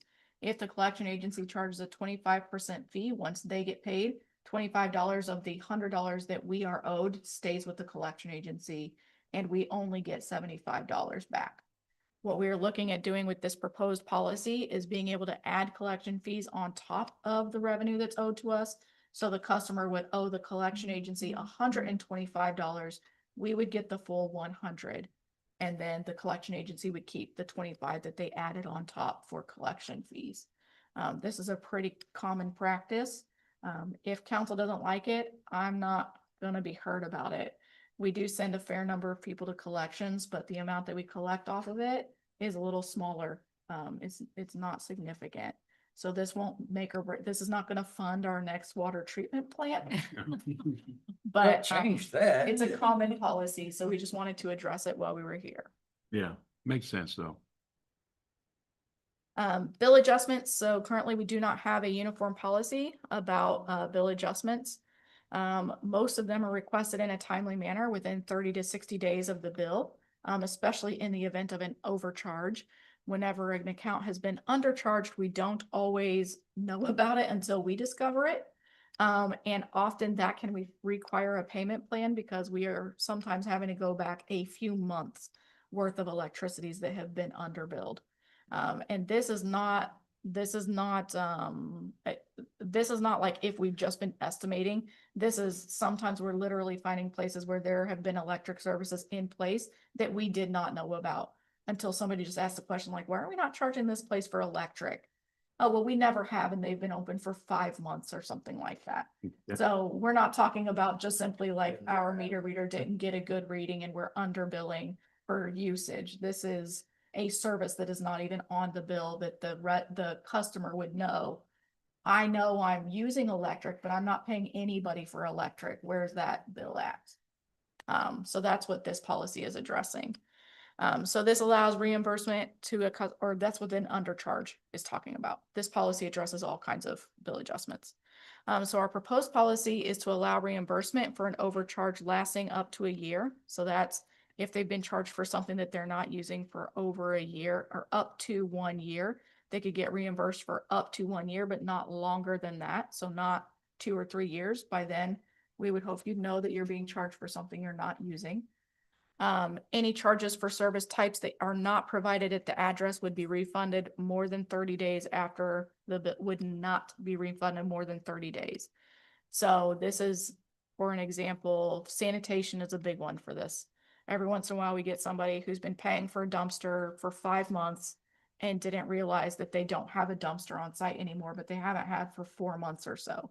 Well, after the first month that you get a bill for a dumpster you don't even have, we would hope you would notify us and say something. So this is to help the utility not have to be making all these adjustments for 4 or 5 months when we no longer have the record to say, do you guys remember what day you picked that dumpster up or whatever else? Like sometimes we just don't have that documentation where we can prove one way or the other. It always goes in the customer's favor. This restricts back billed amounts to 3 months or less for any underbilled charges related to estimated amounts. So if we're estimating a bill for longer than 3 months, basically the city's going to start eating that cost. We're no longer going to go back farther than 3 months if we've been estimating. Now that Telsey's been double checking or taking a really good look at the meter readings that we've been getting, Telsey and Anita both, and keeping track of ones where we've been estimating for 2 months, because in that 3rd month, we send somebody to make sure we're getting a good solid reading. The number that we're estimating has dropped significantly in the past 3 or 4 months, I would say. Fairly accurate, yes, yeah.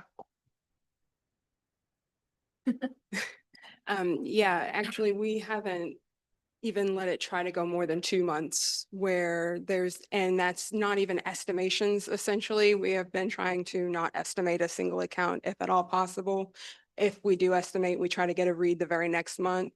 But in the event of like a stale read situation where it's reading the same read, we catch, usually it takes at least 2 months for us to realize that that's a stale read situation coming in. And then that third month, we will go and make sure.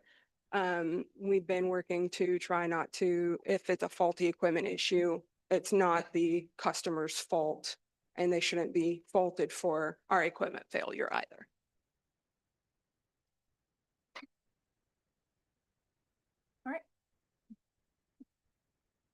So one of the last few things that I wanted to chat about is specific agreements. We will most likely be bringing some of these to you all as council.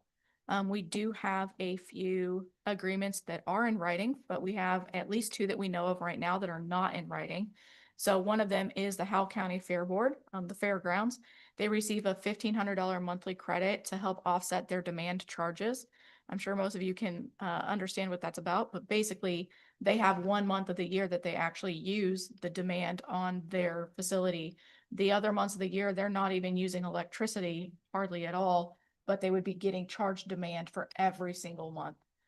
With them being a smaller organization, they cannot afford to be paying $1,500 of demand every single month when they're not really even using utilities.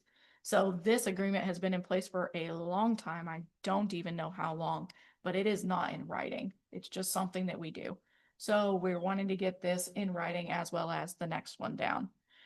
So the other facility that we know of right now that's not getting charged for demand is the Housing Authority. So they do pay for usage. Of course, they've got usage, they've got meters on those buildings, but they don't pay demand related to either of those 2 buildings, 4018 or 302 Walnut. Again, this is an agreement that has been in place for a very long time. Nobody has it documented. We checked on the Housing Authority side too. They remember that it happened. They don't have any specific agreement in writing. So we did want to get both of these 2 things in writing for you all. It'll probably take a little bit of time to work through with attorneys on both sides and stuff like that. So you may not see them right away, but we did want to make you aware of it just because we don't want to be showing any preferential treatment, especially without having things documented. And we want the purpose of the agreement to be documented as well, whether it's that they provide a good service for the community or whatever else it might be. Any questions, comments on that? So on the fairgrounds, we don't know how $1,500 monthly was arrived. It appears that before COVID, it appears that they had all of their demand written off, but it was less than 1,500. So in that year, it looks like they capped at 1,500 the amount that they would get written off every month. So demand still shows up on their bill, but then there's another line item for a credit of $1,500 even, regardless of what their demand ends up being. It's usually well over $1,500. And we don't know why. I don't have in writing why, and I wasn't here, so no, I guess not. I think anybody was. Probably not. I have a, Well, yeah. the demand is just a fee, right? I mean, it's a fee that we charge lump sum, right? It is based on usage, Yeah. but it's based on a 12-month rolling high usage. So Yeah, if your high kind of falls off and your next year's high is not as high, your dollar amount still can change. It still can fluctuate, but it's generally fairly stable for most Yeah, businesses. yeah. Yeah. I mean, their usage is minimal and except for, Except that 1 month of the year. yeah, Yeah. June. Uh-huh. Yep. And heck, I don't think it was that bad this year. A lot of rain outs Probably this not. year. Yeah. Yeah. Lots of rain. Yeah. And if I could just share kind of a thought that I had on that specific agreement. One of the things that I had thought about on that, since we don't have anything in writing, was instead of giving them a monthly credit, which kind of creates an extra step for us, is just turning that demand off Yeah. and not billing that demand through the billing process.